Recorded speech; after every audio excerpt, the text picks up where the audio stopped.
Selamat pagi, Assalamualaikum warahmatullahi wabarakatuh. Kita lanjutkan materi kali ini, yaitu materi tentang tes permeabilitas dan apa itu permeabilitas tanah. Ya, pada dasarnya permeabilitas tanah itu adalah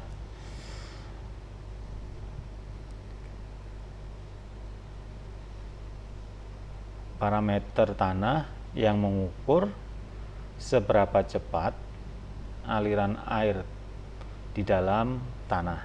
Ya, jadi aliran air di dalam pori tanah itu seberapa cepatnya itu diukur dengan parameter yang namanya permeabilitas tanah. Nah, sebelum ke permeabilitas itu sendiri, ini adalah prinsip dasar yang mungkin perlu diketahui tentang aliran air, ya, tentang aliran air.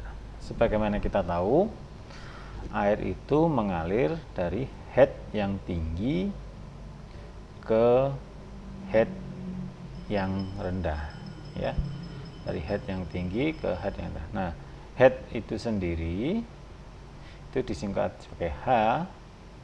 Ini adalah yang menunjukkan sebuah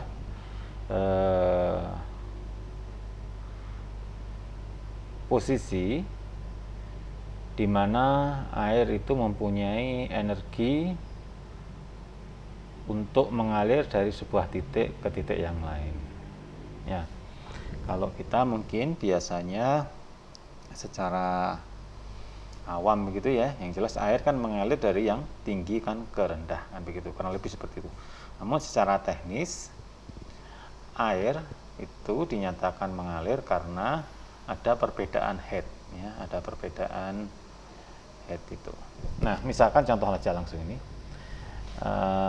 dalam sebuah massa tanah ini yang digambarkan dalam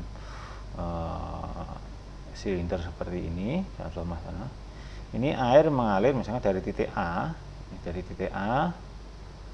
menuju ke titik B, ya, menuju ke titik B. Nah, bagaimana state atau keadaan head di titik A, gitu kan ya? Bagaimana head di titik B, kan begitu ya? Nah, air akan mengalir dari A ke B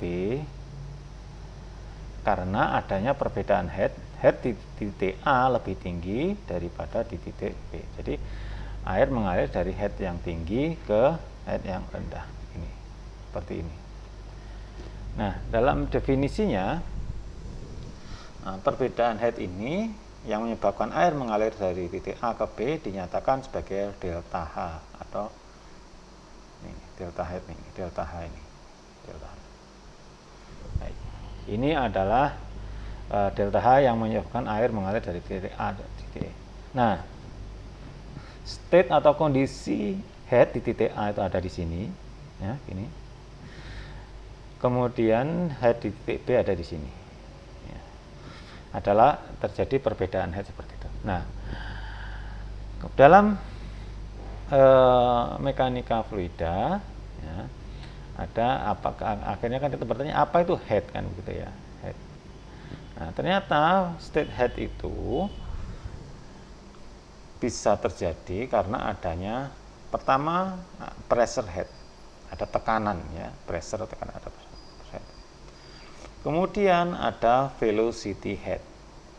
Velocity head itu berarti ada kecepatan. Kalau ada kecepatan tinggi maka headnya naik, gitu ya. Yang ketiga adalah elevation head. Elevation head adalah posisi elevasi dari sebuah titik yang ditinjau, misalkan dalam ini titik A dan titik B. Nah, head itu merupakan gabungan dari tiga ini. Yang pertama pressure head, yaitu dinyatakan sebagai besarnya tekanan dibagi dengan gamma water atau gamma kadar air. Ini adalah head yang diakibatkan dari pressure. Ya, sebenarnya ini kalau ini kan dibalik, tekanan air pori itu juga bisa jadi menggunakan H dikalikan gamma W kan begitu ya. Jadi makanya yang disebut sebagai head itu juga bisa merupakan kalau ada pressure-nya berapa dibagi dengan gamma W, itu adalah head-nya. Kemudian yang kedua adalah merupakan penambahan head juga bisa disebabkan adanya karena velocity head.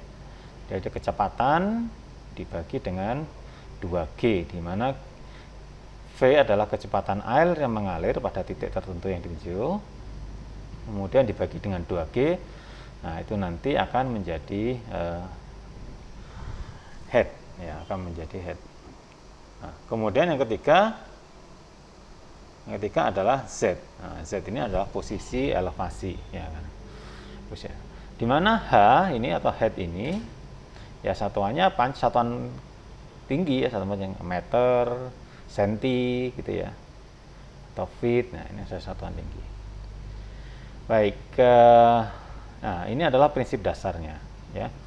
Adalah jadi posisi head di suatu titik itu merupakan penjumlahan dari pressure head ditambah dengan velocity head ditambah dengan elevation head.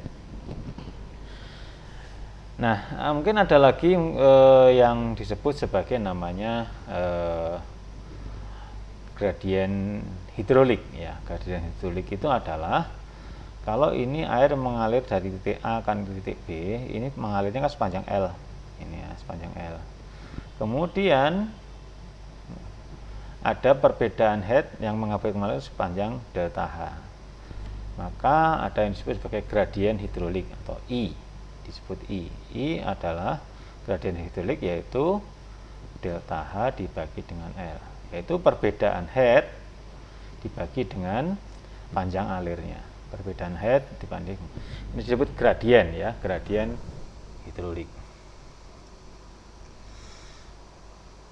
Baik, kita teruskan ke berikutnya. Nah, ini tadi yang kita jelaskan yang disebutkan gradien hidrolik adalah delta H, perbedaan headnya dari titik 1 ke titik kedua dibagi dengan jarak alirnya dari titik 1 ke titik 2. Ini adalah gradien hidrolik.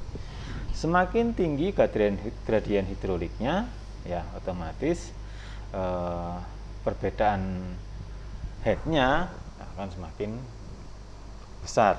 Ya. Nah,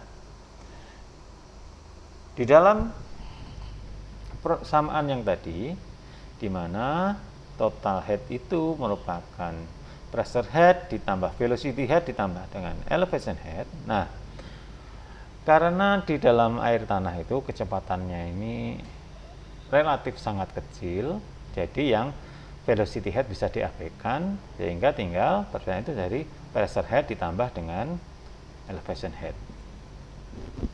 Kemudian Darcy pada tahun 1856 ya mempublikasikan apa yang disebut sebagai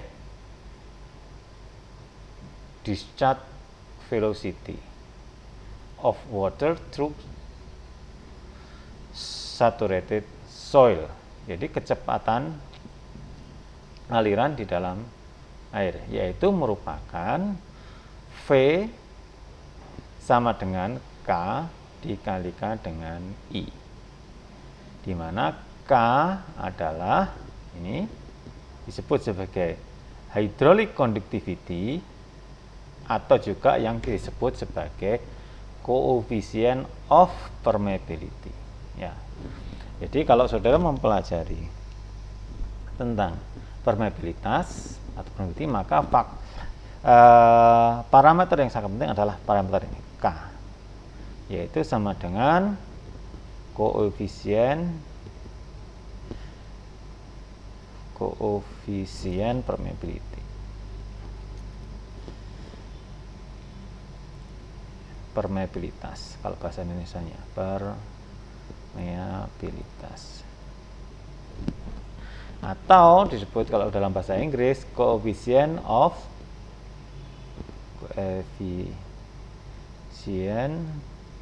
of permeability, atau juga disebut sebagai hydraulic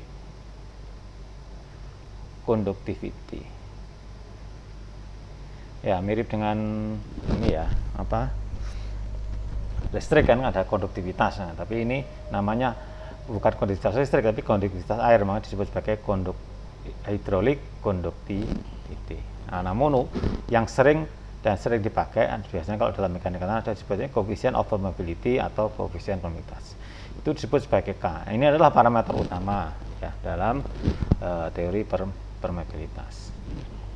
Nah, jadi V atau kecepatan pengaliran itu sama dengan koefisien permeabilitas dikalikan dengan I, di mana I adalah ini tadi gradien hidrolik delta H per delta R. Nah, ini kita berarti melihat kalau semakin besar gradien hidroliknya berarti akan semakin besar V-nya, otomatis kan. Kalau semakin besar angka K-nya, otomatis kecepatannya semakin besar. Semakin kecil K, permeabilitasnya semakin kecil, maka V-nya juga akan semakin kecil. Ya, jadi ini yang paling penting adalah kalau K semakin kecil, maka otomatis V-nya juga semakin kecil. Demikian juga apabila kalau I-nya semakin kecil, maka V-nya juga akan semakin kecil. Ya. Baik, kemudian ada lagi yang disebut sebagai Ki, ya, Ki. Ki ini adalah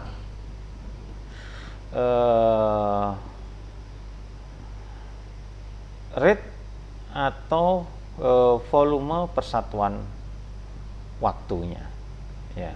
Jadi kalau dari kecepatan, kan kita tahu kan berapa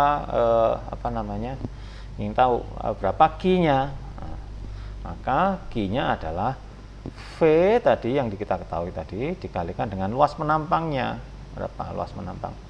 Luas menampang itu seperti apa? Jadi tadi seperti kalau di contoh, ini misalkan ada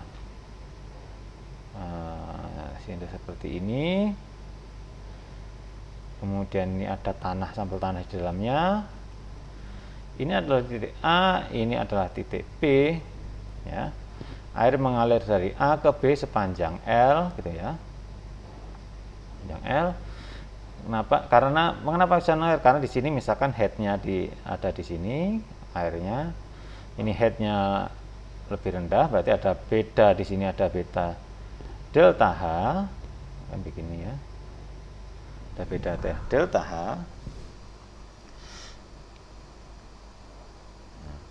Ya, maka ini kita punya Q, ya maaf dulu, ini A-nya, luas penampang itu yang ini A, luas penampang A, ya. Jadi kalau kita punya luas penampang seperti itu, maka Q sama dengan V dikalikan dengan A. Sama dengan, karena V sama dengan K kali I, K dikalikan I dikalikan A. Ini adalah Q. Ya. Q merupakan kecepatan dikalikan penampangnya. Ini adalah rumus dasar yang nanti akan digunakan untuk perhitungan mencari permeabilitas di laboratorium maupun dibalik. Kalau kita tahu permeabilitasnya berapa, maka kita bisa menghitung Q dalam aliran air dalam sebuah sampel tanah. Ya. Jadi kalau ini satuannya, kita lihat kalau K itu misalkan kalau satuannya kan K adalah cm per detik misalkan gitu ya. I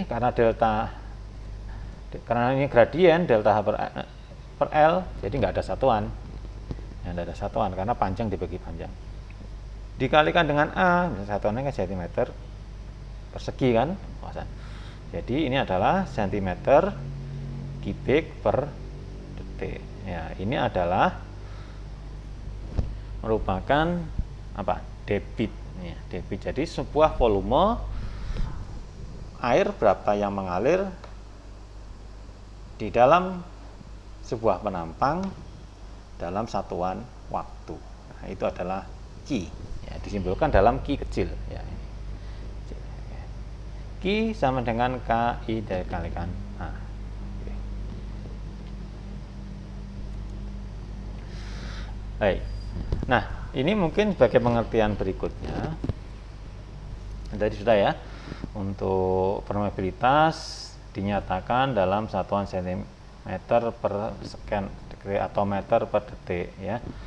Nah, ada juga kalau dalam satuan lain atau feet per menit ya, atau feet per day. Kalau di dalam beberapa program komputer minta kadang meter per day, meter per hari ya, nggak apa.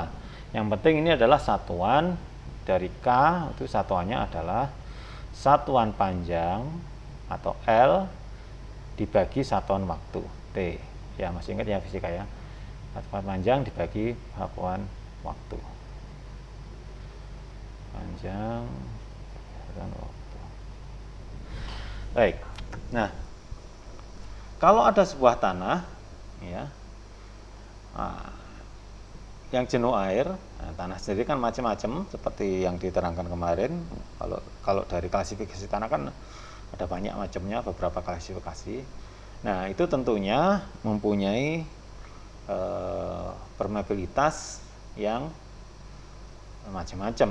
Nah, berarti permeabilitas itu kan tergantung apa kan gitu. Nah, permeabilitas atau kecepatan air mengalir di dalam sebuah massa tanah atau mengalir dalam melewati pori-pori tanah itu tergantung dari beberapa hal. Yang pertama adalah fluid viscosity. Ini berarti viskositas airnya, kekentalan airnya. Ya.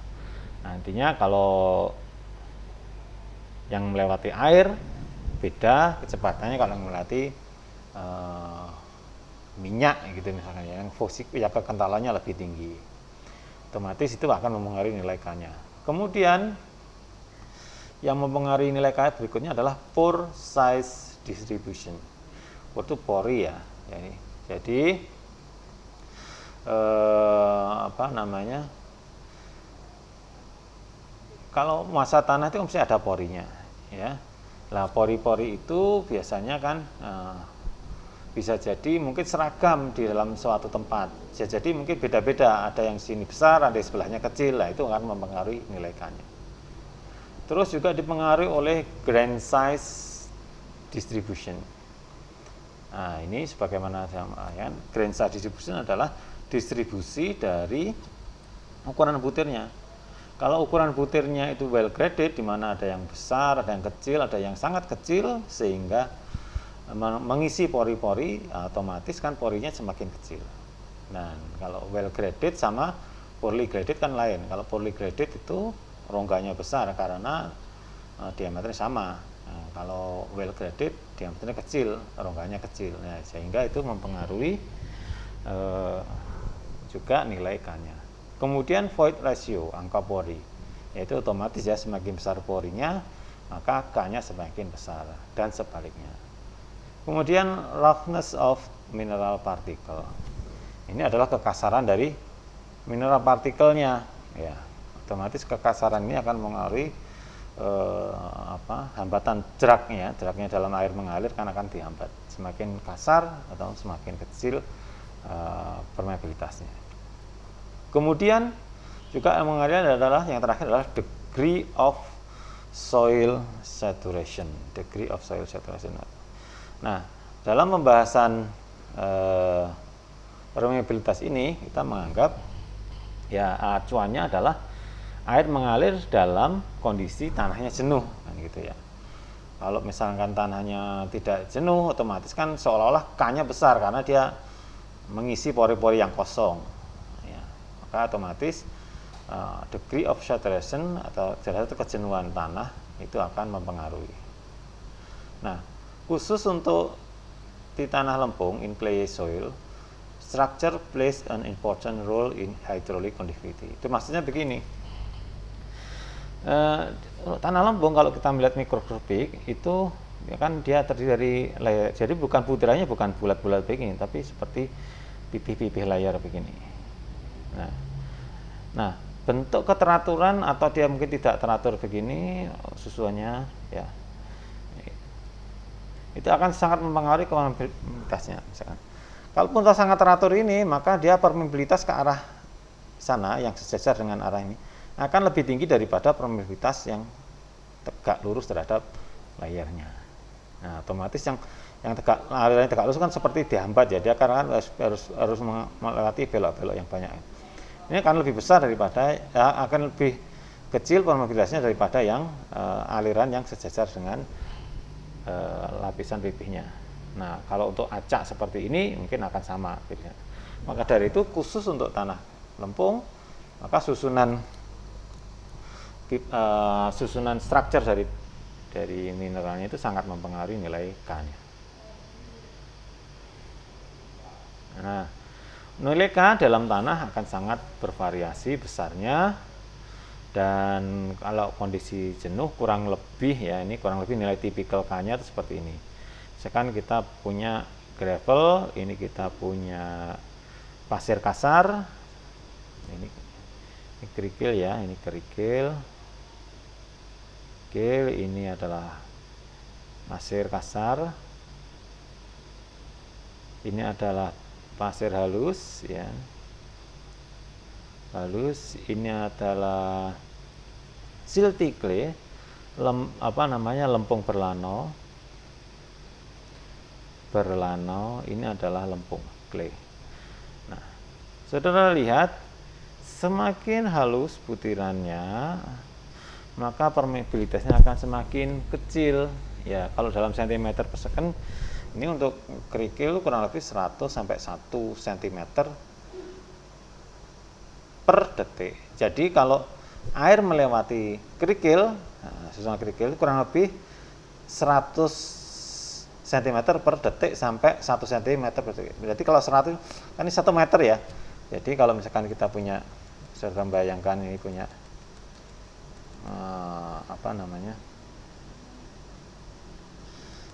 punya massa tanah gini yang jenuh air. Nah, air melewati sini ya,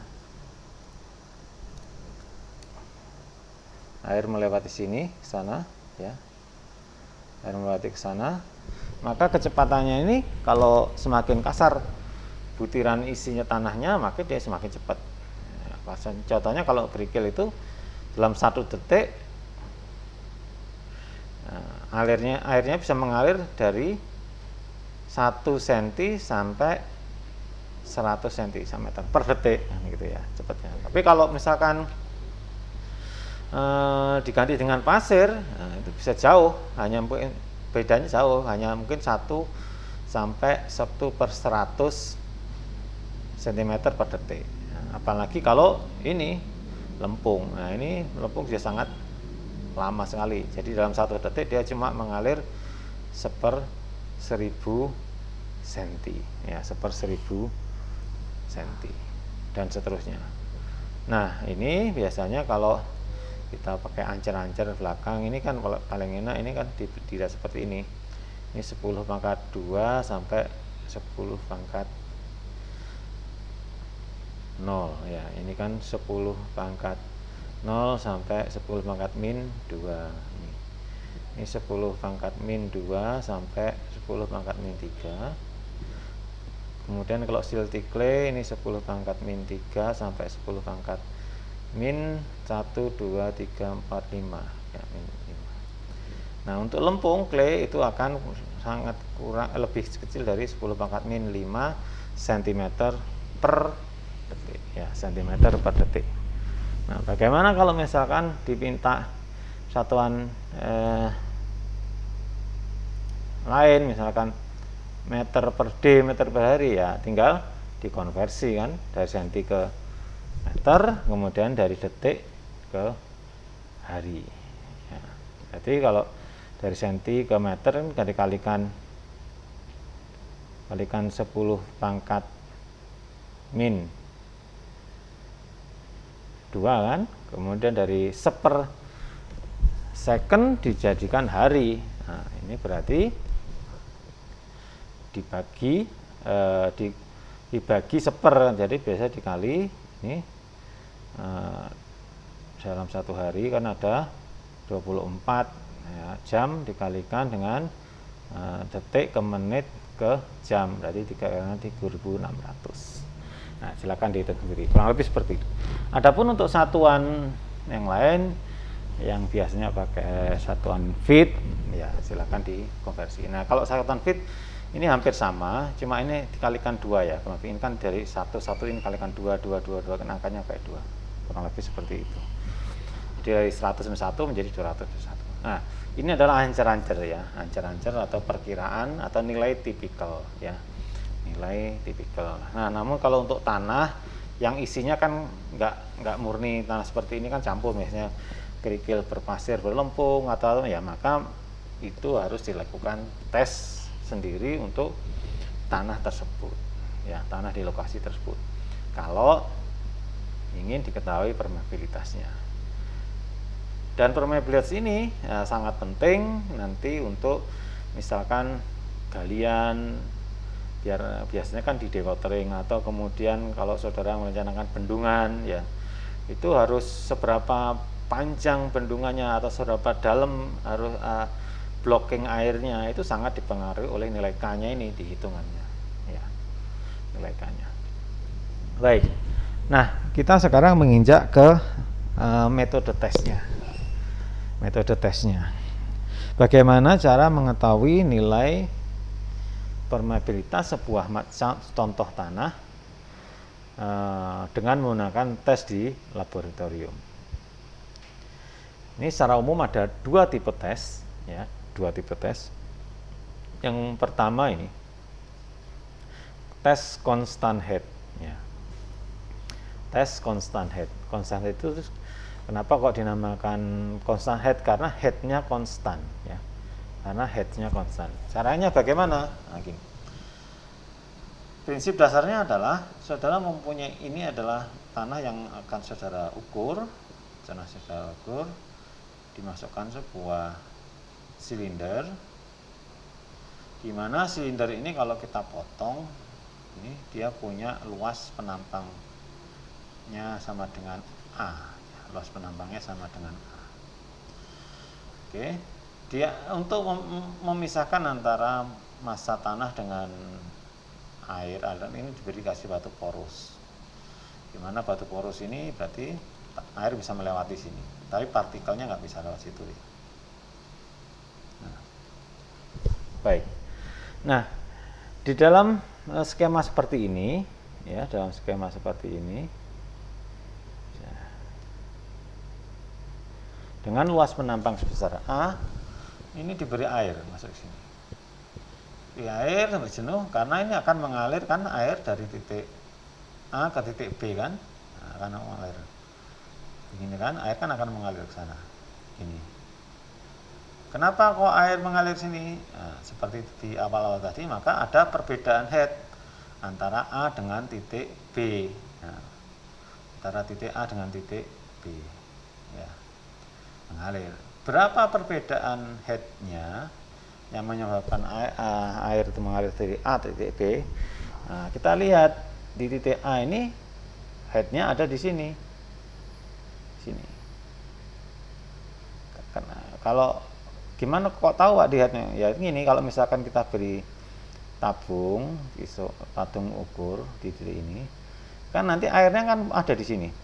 Ya, tabung ini misalkan kita posisikan di titik A.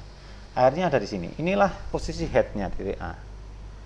Nah, semisal kita beri tabung yang sama di titik B, ya, di titik B, biar agak kita misalkan gini ya, tabungnya ini kita melengkung begini misalkan titik B, maka headnya nanti akan sama dengan posisi air ini keluar ini. Nah, akan sama di sini. Nah, inilah perbedaan head ini dari titik A ke titik B. Ya, perbedaan headnya adalah dari sebesar ini. Satuannya satuan panjang.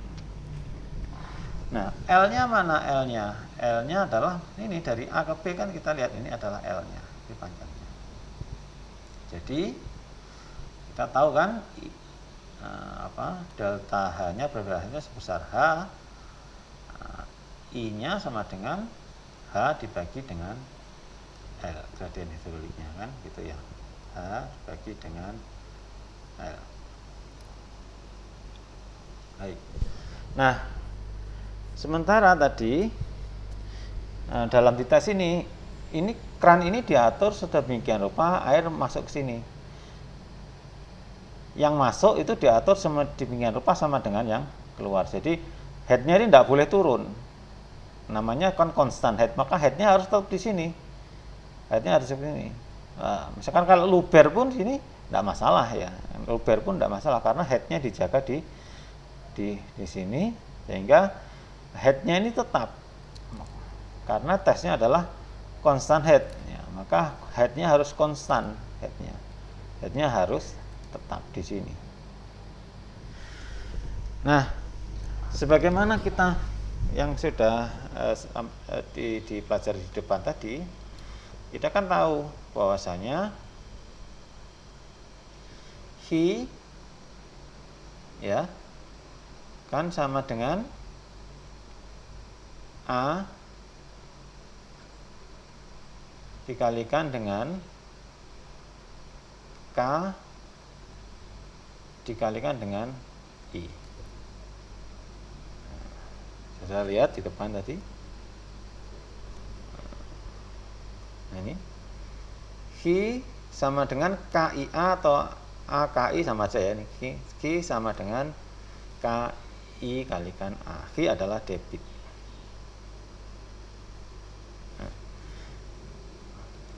Atau ditulis samakan dengan yang tadi ya, biar enggak.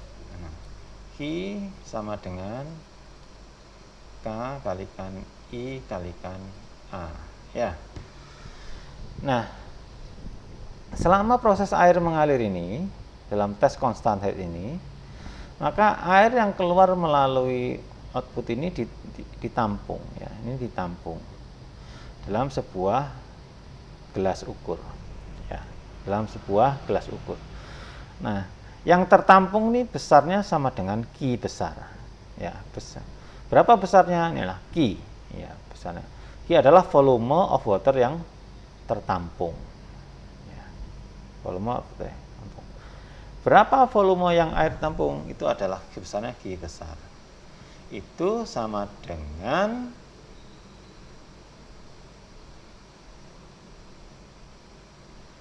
Q dikali debit dikalikan dengan waktu. Ya, debit dikalikan dengan waktu. Kan ini tadi debit kan satuannya kan sentimeter kubik per detik kan gitu ya.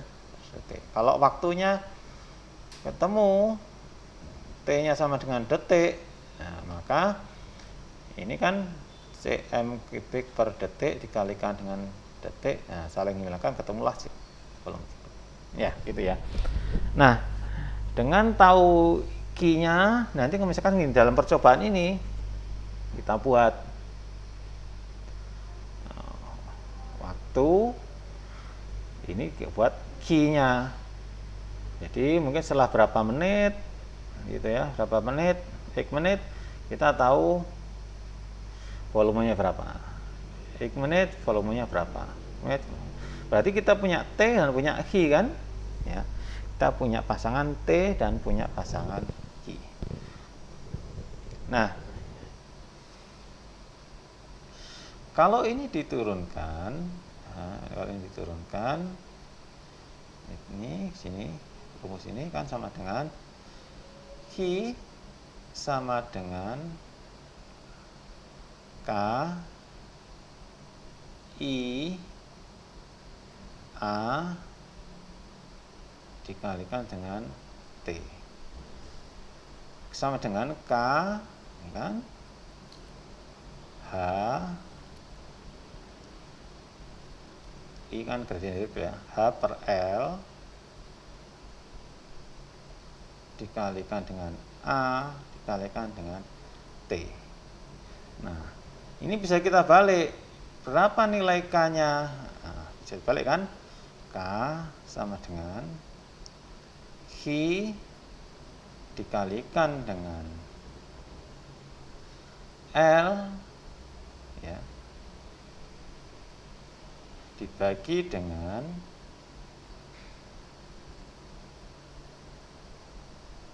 tinggal apa nih, HAT. Ada A kalikan H kalikan T. Nah ini. Nah, tujuan dari tes ini adalah mencari K, ya, mencari K. K adalah permeabilitas. Kalau Q-nya ketahuan, ya, L-nya kan juga ada, T-nya kan juga ada, H-nya juga ada selama pengamatan karena H-nya kan tetap constant head. A-nya penambang juga ada, maka saya bisa menghitung nilai K-nya. Saya bisa menghitung nilai K-nya. Nah, nanti mungkin perlu dilakukan beberapa kali tes kan. Dalam 1 menit dapat airnya berapa? Kalau 2 menit dapat airnya berapa? 3 menit airnya. Data nanti kita dapat K, hitungan K-nya berapa? Berarti dapat hitungan K3 atau dihitung semua baru di rata-rata. Itulah nilai K yang kita dapat dengan cara constant head. Nah, constant head ini berarti harus jelas dalam waktu yang kita ukur itu volumenya harus jelas terdapat ditampung di gelas ukur ini, kan gitu, karena kan harus diukur. Nah, maka dari itu constant head ini hanya cocok untuk tanah yang permeabilitasnya tinggi, sehingga dalam satuan kita waktu mengukur itu volumenya bisa diketahui, ya, karena gelasnya terisi kan begitu. Tapi kalau misalkan yang dimasukkan ini adalah tanah yang kita ukur, ada tanah lempung, nah yang mungkin sehari pun tidak bisa, cuma 2-3 tetes kan, itu nggak bisa kita pakai ini. Nah, maka ini hanya cocok untuk tanah kepasiran atau tanah berkerikil di mana volume yang dilakukan tes itu bisa terukur di dalam gelas ini. Kenapa bisa terukur? Karena permeabilitas untuk pasir sama kerikil kan cenderung tinggi. Nah, begitu kurang lebih. Jadi ini harus bisa terukur volumenya. Nah, bagaimana kalau kita mengukur permeabilitas yang untuk lempung berlano yang sangat kecil, yang tidak mungkin kalau dilakukan dengan gelas ukur ini tidak akan bisa tertampung dalam jangka waktu 1 menit 2 menit. Nah, itu kita menggunakan metode tes lain.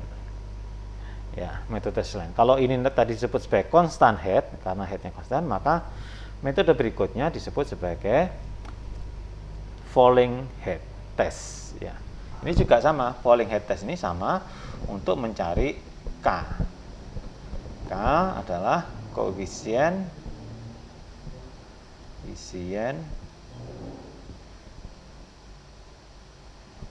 permeabilitas. Nah, kenapa kok disebut falling head? Karena headnya turun, falling, jatuh ya gitu ya. Jadi caranya bagaimana? Caranya di masa tanah yang ingin diukur itu dikasih batas sama dengan tadi, foto boros dari atas ke bawah. Ini ada titik A, ada titik B, ya, A titik B. Kemudian ini ada apa namanya? Ada penampang tanah ini disebut A. Kemudian saya punya pipa kecil, pipa ukur ini penampangnya adalah A kecil. Nah, penampangnya A kecil. Jadi ini adalah luas penampang dari sini ke sini, yang ini adalah luas penampang pipanya saja. Nah, tanah ini dijenuhkan dulu dengan air, kemudian dimasukkan, setelah jenuh dimasukkan air pada pipa ini. Nah, karena pipanya kecil, maka pada saat tertentu ini kan berarti air mengalir dari A ke B. Ya, karena ada perbedaan head dari sini sampai ini, ada perbedaan head dari ini, head akhir ini head. Di sini ada perbedaan headnya di ini. Nah, maka air akan mengalir dari A ke B, perbedaan headnya. Nah, pada saat mengalir ini, karena ini falling head, ketika ini mengalir otomatis headnya kan turun. dari H1 menjadi di sini kan turun dia, headnya turun ke bawah karena airnya mengalir, dan ini tidak diisi lagi, ini kan dibiarkan saja. Maka ini head permukaan air dalam tabung ukur ini akan turun dan seterusnya. Nah, setiap turunnya itu dihitung. Awalnya tingginya H1, pada saat waktu tertentu setiap 1 menit gitu misalkan tingginya jadi H2. Nah, bagaimana cara menghitung permeabilitasnya? Tinggal dimasukkan dalam formula seperti ini. K sama dengan 2,303 dikalikan dengan A, ini, A dikalikan dengan L. A itu yang mana? A adalah penampang pipanya ini. Kalikan dengan L. L itu mana? L adalah jarak panjang alirnya dalam tanah. Ini adalah L. Jadi ini dari titik A ke titik B, ini adalah L. Nah, A adalah luas penampang pipa kecil, L adalah panjang alirnya, dibagi dengan A2. A besar. A besar apa? A besar adalah luas penampang, ini, luas penampangnya ini, tanahnya di sini. 3 kilo ini dengan T. T adalah waktu. Waktu dalam yang tercatat ketika tanah ini ketika air ini dari turun headnya falling ya, headnya jatuh dari H1 menjadi H2 itu berapa menit gitu ya, dari H1 menjadi H2 itu berapa menit, dimasukkan ke sini, atau berapa detik dimasukkan ke situ.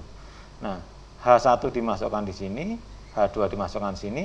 Nah, waktu yang tercatat dari H1 menjadi H2 dimasukkan dalam T ini, maka dia ketemulah koefisien permeabilitas. Semua sudah ada angkanya kan? Nah, jadi akan ketemu dengan permeabilitas. Nah, ini dilakukan 3 kali, nanti kemudian dilakukan rata-rata, ketemulah namanya koefisien permeabilitas. Dan ini cocok untuk tanah lempung atau tanah yang permeabilitasnya sangat kecil. Tapi sebaliknya, pengukuran dengan falling head test ini tidak cocok untuk tanah pasir atau kerikil, dan yang permeabilitasnya sangat tinggi karena belum diamati baru seperberapa detik ini kan sudah langsung hilang, nggak bisa diamati. Ya, jadi memang gunanya bukan untuk tanah yang berbutir kasar dengan permeabilitas tinggi, tapi yang cocok untuk falling head itu cocok untuk pengetesan tanah yang berbutir halus dengan permeabilitas yang sangat kecil. Nah, baik. Jadi dua-duanya itu adalah cara yang digunakan di laboratorium untuk melakukan permeabilitas tes di laboratorium. Ya, secara singkatnya, tes permeabilitas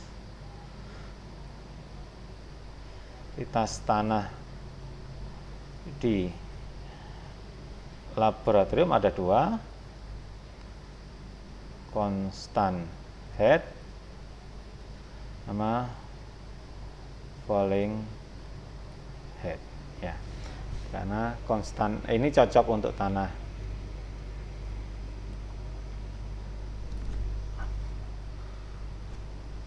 berbutir ya, tanah berbutir dengan K yang besar. Ini cocok untuk tanah berbutir halus, dengan nilai K yang sangat kecil. Nah, adapun standar untuk nilai K yang kita dapatkan tadi, jadi pada saat kita menghitung di laboratorium tadi untuk nilai K-nya berapa, itu kita juga harus mencatat suhu air yang kita gunakan, ya, suhu airnya dicatat berapa. Nah, itu kan kurang lebih akan sama dengan suhu ruang, atau lebih baik akan kalau saudara melakukan dengan termometer suhu air yang dipakai untuk tes permeabilitas itu berapa. Karena apa? Karena nilai K atau permeabilitas itu standarnya untuk suhu air yang 20 derajat. Ya, 20 derajat. Ini adalah suhu standar. Kenapa kok perlu dibuat standar? Saudara ingat, tadi salah satu faktor yang mempengaruhi nilai permeabilitas adalah viskositas atau kekentalan. Nah, viskositas atau kekentalan air itu juga dipengaruhi oleh suhunya. Kalau semakin tinggi suhunya air, maka dia semakin encer. Kalau semakin rendah, dia viskositasnya semakin tinggi. Nah, walaupun nilai itu sangat kecil, maka tapi harus tetap dilakukan koreksi. Jadi semisal begini. Semisal nilai K saudara yang dari hasil permeabilitas tadi diketahui K sama dengan untuk suhu 27 derajat ya. Nah, pada saat saya ngetes di lab menggunakan suhu 27 derajat, maka K pada saat 27 derajat Celcius saudara ketemu misalkan 1,5 kali 10 pangkat min 2 cm per detik ya, misalkan begitu ya. Nah, berapa nilai K standarnya untuk suhu 20, maka harus dikoreksi. Jadi K untuk 20 derajat sebagai suhu standar kita akan gunakan dikalikan dengan ini faktor koreksi dari karena sedang ukur di 27, dari 27 derajat 27 derajat dibagi dengan faktor koreksi yang untuk 20 derajat dikalikan dengan ini K 27 derajat tadi. Jadi kalau kita lihat ini faktor ini sudah merupakan ini. Jadi kalau kita dari 27 ke 20 kita tinggal lihat yang 27-nya ini. Nah, ini perbandingan 0,85. Jadi K-nya adalah 0,85 dikalikan 1,5 kali 10 pangkat min 2 cm per detik. Jadi akan sama dengan 0,85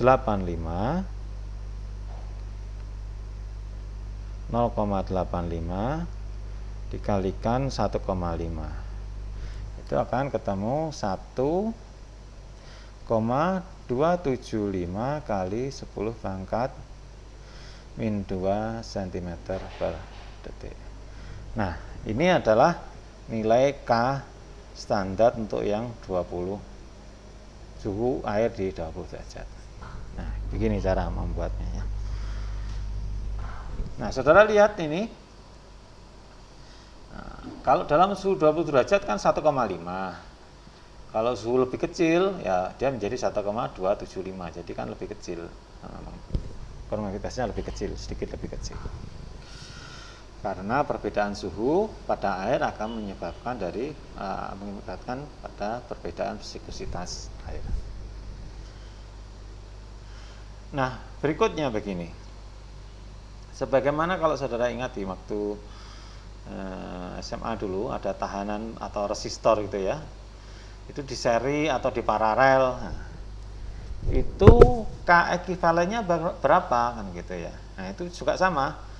Kalau dari tadi kita hanya membahas satu jenis tanah, bisa jadi di dalam tanah itu tanahnya kan berlapis-lapis, ya, sehingga setiap lapisan tanah itu mempunyai nilai K sendiri.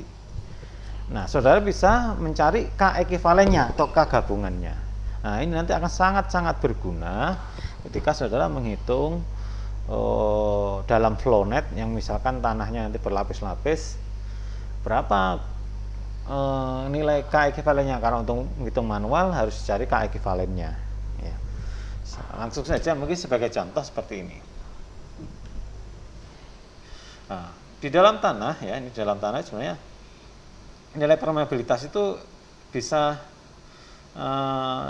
dibagi dua, bisa jadi beda antara yang vertikal sama yang horizontal. Jadi disebut horizontal disebut KH, yang vertikal disebut KV.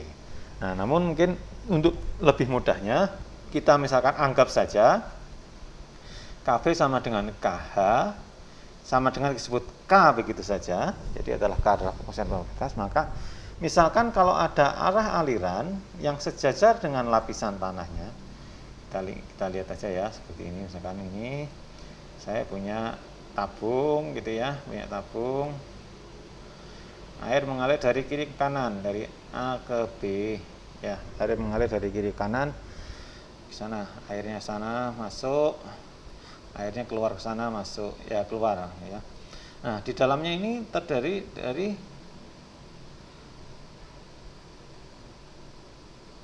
tiga jenis tanah, di mana lapisannya ini sejajar dengan arah alirannya, sejajar dengan arah alirannya. Jadi ini lapisan tanah satu, yang tanah satu dengan tebal H1, ini lapisan tanah 2 dengan tebal H2, ini lapisan tanah ketiga dengan tebal H3. Nah, totalnya ini tebalnya dari sini ke sini, totalnya berarti H. Dimana kan H sama dengan H1 tambah H2 tambah H3. Nah, masing-masing tanah ini mempunyai pemilitas sendiri-sendiri. Di sini K1, ini pemilitas K2, ini pemilitas K3. Jadi masih yang saudara masih ingat ya, harus diingat-ingat adalah ini aliran airnya sejajar dengan lapisannya. Saya ganti warna dulu.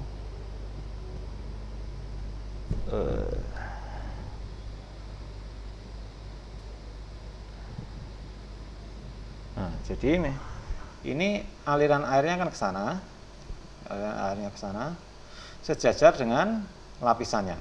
Ini lapisan. Kalau saya punya K1, K2, K3, maka kita bisa mencari nilai K ekivalennya.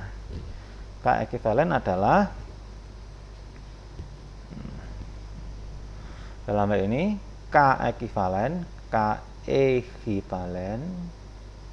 akan sama dengan 1/H dikalikan dengan K1 kali H1 tambah K2 kali H2 tambah K3 kali H3. Ya. Nah, ini kan ada semua, K1-nya diketahui, H1-nya juga diketahui semua. Tinggal dikalikan saja, dibagi 1/H, ketemulah K ekivalen. Jadi seolah-olah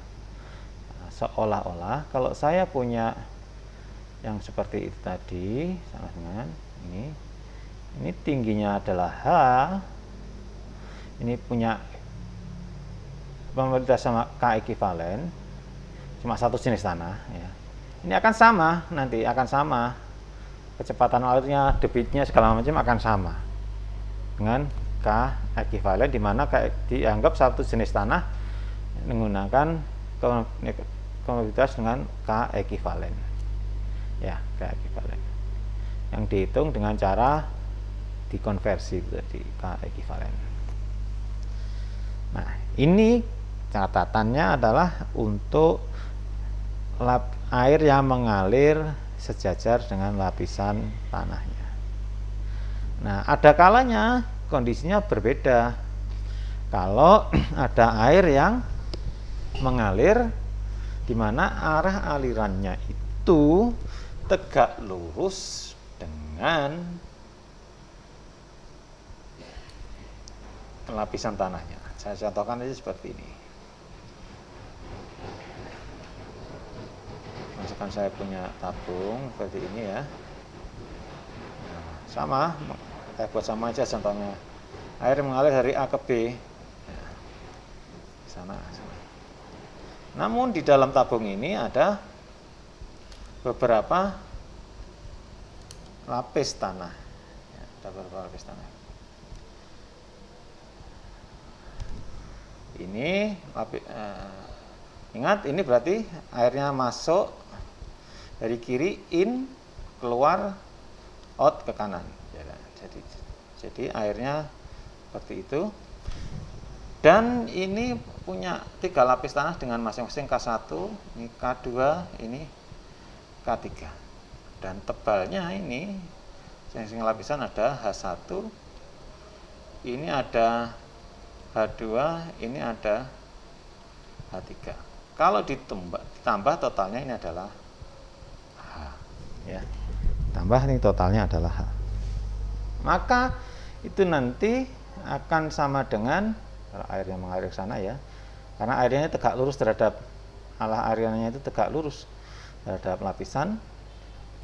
Maka ini tuh akan sama dengan seperti ini seolah-olah. Ya, sama. Ini masuk kiri karena satu jenis air tapi di sini sama dengan keekivalen. Ya, dianggap sama, nanti akan sama. Di berapa keekivalennya? Nah, berapa keekivalennya? Keekivalennya adalah akan sama dengan ini, cara ngitungnya beda dengan yang tadi karena ini tegak lurus. Inilah H, di sini adalah H1 per K1 plus H2 per K2 plus H3 per K3. Nah, dengan cara ini saudara nanti bisa menghitung debit dan segala macamnya sebagai satu kesatuan, dianggap tanah yang satu jenis dengan nilai K yang sudah diekivalenkan. Nah, itu, dan ini mungkin salah satu contoh praktis kegunaan dari apa yang disampaikan tadi. Misalkan ya, ini misalkan ya, saya punya sebuah sistem seperti ini, air masuk dari kiri keluar sini. Ya, berarti airnya kan mengalir ke sini, mengalir ke sana, mengalir ke sana, ke sana. Nah, air mengalir dari titik ujung depan sampai ujung belakang karena ada perbedaan head. Ya, perbedaan head sebesar ini. Sebesar ini. 300 mm. Ya, jadi ini dijaga airnya sehingga konstan terus, sehingga kecepatan airnya juga akan konstan di semuanya ini, sehingga yang masuk sama dengan yang keluar, headnya konstan seperti ini. Nah, ini ada pertanyaan seperti ini, apabila terdapat 3 jenis tanah, ini ada tanah A, ada tanah B, dan tanah C, di mana masing-masing mempunyai nilai permilikitas A itu ini 10 pangkat min 2, yang B adalah 3 kali 10 pangkat min 3, yang C adalah 4,9 kali 10 pangkat min 4 cm per detik. Dan kemudian kita tahu penampangnya ini, penampang dari sini, penampang ini adalah 100 kali 100 mm atau 10 cm kali 10 cm. Berarti ini A-nya kan sama dengan 100 kali 100 sama dengan 10 pangkat 4 cm. Oh, milimeter ya ini ya, milimeter. Milimeter 10 pangkat 4 milimeter.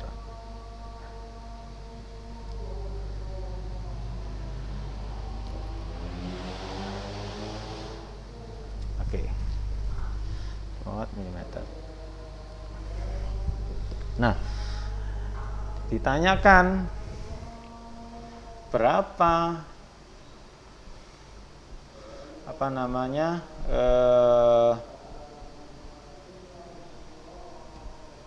find the rate of water supply. Jadi berapa debit air yang mengalir dalam sistem ini? Berapa debitnya? Berapa sentimeter per detik atau berapa meter per kubik? Nah, atau berapa meter sentimeter kubik per hari ya. Tapi ini ditanyanya dalam, saudara lihat ditanyaan dalam satuan sentimeter per hari. Ya, padahal K-nya dalam sentimeter per detik. Nah, maka langkah pertama-tama kita harus membuat mencari dulu K ekivalennya. Kita tahu kan rumusnya tadi, Q ya, Q kan sama dengan